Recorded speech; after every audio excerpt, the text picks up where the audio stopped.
दोस्तों, किसकी सरकार आएगी, किसकी सरकार जाएगी, वैसे तो ये चुनाव परिणाम बताते हैं, लेकिन अगर इससे पहले ही देश का मूड भापना हो तो सबसे पहले जानकारी नौकरशाहों को मिलती है। वो नौकरशाह अपनी रिपोर्ट सत्ताधारी दल को सौंपते हैं और सत्ताधारी दल को पता लगता है ये सब हो क्या रहा है। लेकिन एक और है जिनको ये सबसे पहले पता लग जाता है, जो ये भांप लेते हैं कि देश की सियासत में क्या उतार चढ़ाव होने जा रहा है। वो होते हैं देश के बड़े उद्योगपति। क्या यही एक वजह है कि कल तक अडानी अडानी करने वाले मोदी जी, या यूं कहें अडानी और अंबानी पर सवाल उठाने पर इतने ज्यादा बौखलाने जाने वाले बीजेपी के नेता इन दिनों खुद अंबानी और अडानी को कोसने में जुट गए। और ये काम कोई और नहीं कर रहा है बल्कि खुद नरेंद्र मोदी साहब कर रहे हैं। जी हाँ, आज आपको एक ऐसा बयान सुनाने जा रहा हूँ जिसे देखकर शायद आपको लगने भी लग जाए कि ये आर्टिफिशियल इंटेलिजेंस तो नहीं है, यानी एआई के जरिए tape leak video Modi ji की बना तो नहीं दी गई है, जो अडानी और अंबानी पर कुछ और नहीं काला धन रखने का आरोप लगा है। आज एक एक बयान मैं आपको सुनाऊंगा। नमस्कार, मैं हूं प्राज्वल गौतम और आप देख रहे हैं द हिंदुस्तान पोस्ट। वैसे तो आपको पता ही है, राहुल गांधी की संसद सदस्यता इसी कार्यकाल में गई थी। क्यों गई थी? क्योंकि उन्होंने संसद के अंदर चार्टेड प्लेन में बैठे हुए एक दो शख्सियतों का फोटो लहरा दिया था संसद के अंदर। वो चार्टेड प्लेन में बैठे थे गौतम अडानी और दूसरी तरफ थे उस वक्त के मुख्यमंत्री गुजरात के नरेंद्र मोदी साहब। जैसे ये तस्वीर लहराई गई वैसे फौरन ही उनके खिलाफ एक मोदी सरनेम का मामला चल रहा था। फौरन कार्रवाई हुई। 24 घंटे में लोकसभा के स्पीकर ओम बिरला ने राहुल गांधी की संसद सदस्यता छीन ली, उनसे उनका सरकारी बंगला छीन लिया गया। सुप्रीम कोर्ट के आदेश पर पूरे सम्मान के साथ बीजेपी के इन तमाम नेताओं और सरकार को राहुल गांधी की संसद सदस्यता ससम्मान लौटानी पड़ी थी। लेकिन अब उन्हीं अडानी अंबानी को लेकर किस तरह से कोसा जा रहा है, आज मैं आपको सुनाने जा रहा हूं। कान खोलकर सुनिएगा, शायद ऐसा मौका आपको पहले कभी नहीं मिला होगा और आगे भी शायद ना मिल पाए। पहले सुनिए मोदी जी क्या कह रहे हैं।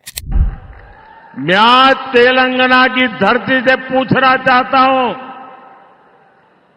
जरा ये साझादे घोषित करें कि चुनाव में ये अंबानी अडानी से कितना माल उठाया है, काले धन के कितने बोरे भर करके रुपये मारे हैं। तो मोदी साहब बता रहे हैं कि भाई राहुल गांधी दिन रात अडानी अंबानी को कोसते थे, सुबह शाम बताते थे सूट बूट की सरकार।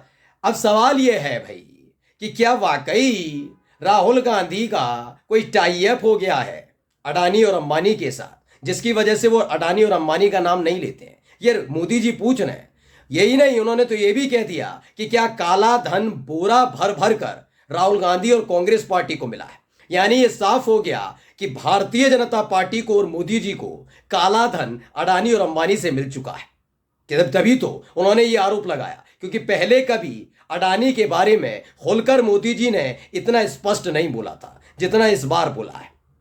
इस खबर को देखिए, प्रशांत टंडन है, उन्होंने ट्वीट किया, लिखा कि अपनों ने भी साथ छोड़ दिया क्या? अब कोई उद्योगपति ने विजनरी नहीं बता रहा है। अभी तो 4 फेज का मतदान बचा है। 3 चरण के मतदान हुए हैं और तीसरे चरण के मतदान के फौरन बाद आप अडानी और अंबानी के नाम का जिक्र करते हुए राहुल गांधी पर निशाना साधे, अडानी और अंबानी के नाम का जिक्र करते हुए बोले कि उनसे काला धन राहुल गांधी को मिला है क्या? तो ये समझ लीजिए अडानी और अंबानी ने भी मोदी जी का साथ छोड़ दिया है। मैं अंबानी का सीधे सीधे जिक्र ना करके अडानी साहब का इसलिए करूंगा कि 2014 से पहले शायद ही किसी ने गौतम अडानी का इतने बड़े स्तर पर नाम सुना होगा। मैं बड़े उद्योगपतियों की बात नहीं कर रहा, बड़े बड़े लोगों की बात नहीं कर रहा। सामान्य वर्ग के लोग, जो आम जनता है, उन्होंने गौतम अडानी का नाम 2014 से पहले कभी सुना नहीं होगा। लेकिन आज अंबानी से ज्यादा अडानी के नाम का जिक्र होता है। किसकी वजह से होता है, कैसे वो बड़े उद्योगपति बने, कैसे वो अंबानी परिवार को टक्कर देने लगे, ये समझाने की अब जरूरत भर रह नहीं गई है। कोई रॉकेट साइंस नहीं है कि किसका आशीर्वाद, किसकी मोहब्बत, किसका दुलार उनको मिलता रहा। लेकिन सवाल यह है कि 10 साल तक जिस व्यक्ति पर, जिस शख्सियत पर, जिस उद्योगपति पर प्यार लुटाया जाता रहा, क्या उसने साथ छोड़ दिया है? इसीलिए अपने खासम खास के नाम का जिक्र करते हुए ये कहना पड़ रहा है कि उनसे काला धन बोरा भर भर कर राहुल गांधी और कांग्रेस को मिला है क्या? इसी को देखिए, नरेंद्र मोदी साहब खुद इसे ट्वीट किया, किसी और ने नहीं, नरेंद्र मोदी साहब ने ट्वीट किया, वाई हैज शहजादे जी stopped talking of Ambani and Adani in this election all of sudden, peoples are smelling a secret deal. मुझे पीपल्स का मतलब लोग, जनता का पता नहीं, लेकिन अगर मोदी जी कह रहे हैं तो सीक्रेट डील आप समझिए। इनका कहना है कि शहजादा यानी कि राहुल गांधी के लिए इस तरह की शब्दावली का इस्तेमाल करते हैं। राहुल गांधी के साथ क्या कोई अंबानी और अडानी की डील हो गई है सीक्रेटली, क्योंकि अचानक से उन्होंने अंबानी और अडानी पर हमला बोलना बंद कर दिया, ये मोदी जी कहते हैं। बयान भी आपने सुन लिया, कहते हैं कि लोग इसमें किसी डील की दुर्गंध सूंघ रहे हैं, कि उनको लग रहा है कहीं ना कहीं कोई डील हो गई है। चलिए मान लिया, मैं मान लेता हूं हो गई डील। क्या आपकी सरकार से भी 10 साल तक कोई डील हुई थी क्या उसी डील के तहत जब शेयर मार्केट गिरे थे, जब एक रिपोर्ट सामने आई थी हिडनबर्ग की उस रिपोर्ट के बाद जब शेयर मार्केट टूटा था, खास तौर पर अडानी के शेयर टूटे थे, क्या तब भी कोई डील आपकी चल रही थी? क्योंकि संसद के अंदर एक भी बार आपने इस देश के अडानी के शेयर मार्केट में लगे हुए पैसों के बारे, डूबे हुए निवेशकों के बारे में बात नहीं की, जबकि कांग्रेस के तमाम सांसदों से लेकर राहुल गांधी बार बार इस बात का जिक्र कर रहे थे कि देश की शेयर मार्केट में भूचाल आया है, हमारे निवेशक, हमारी जनता का पैसा डूबा है, ये किसी और के शेयर नहीं है बल्कि अडानी के शेयर हैं, इस पर बात होनी चाहिए, जिन पर फर्जी कंपनियां बनाने का आरोप है। लेकिन उस वक्त भी मोदी सरकार तो छोड़िए, मोदी जी तो छोड़ दीजिए, मोदी जी का एक मंत्री बात करने के लिए तैयार नहीं था। वो ये कहने थे बार बार कि एक विदेशी कंपनी के एक रिपोर्ट के आधार पर हम अडानी के बारे में कोई भी चर्चा संसद के अंदर नहीं करेंगे, संसद के अंदर महत्वपूर्ण चर्चाएं होती हैं। अब सवाल यह है कि क्या उस वक्त कोई डील हो गई थी? क्या डील उस वक्त भी हुई थी जब इस देश की रेल, एयरपोर्ट, पोर्ट बेचे आ रहे थे?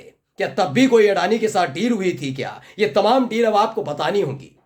मैं कह रहा हूं ना, जैसे जैसे एक एक चरण बीत रहा है, मोदी जी जो संभल कर बोला करते थे, जिनका एक एक बयान बहुत जबरदस्त पत्थर की लकीर हो जाया करता था, पूरा का पूरा विपक्ष उसी पर घिर जाया करता था, चुनाव का रुख पलट जाया करता था। देखिए आज मोदी जी के पास मुद्दा कोई बचा नहीं है, वो खुद अपने ही बयानों में फंसते नजर आ रहे हैं। कभी मंगलसूत्र का जिक्र कर देंगे तो देश की जनता आलोचना कर देती है, कभी वो इस देश के मुसलमानों को घुसपैठिए और ज्यादा बच्चा पैदा करने वाले और हिंदुओं की संपत्ति को हड़प लेंगे, इस तरह का बयान देते हैं तो हिंदू महिलाएं सड़क पर उतर आती हैं। क्षत्रियों ने अलग से उनके खिलाफ मोर्चा खोल रखा है, किसान अलग से बख्श नहीं रहे हैं, ये तमाम चीजें हो रही हैं।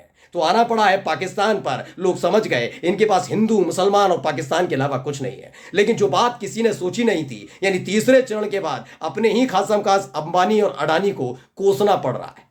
एक और ये बड़े पत्रकार हैं अभिषार शर्मा, उन्होंने क्या लिखा है अभिषार का बता देते हैं। उन्होंने कहा कि मोदी जी ने गौतम अडानी और मुकेश अंबानी पर काला धन को लेकर गंभीर आरोप लगा दिए।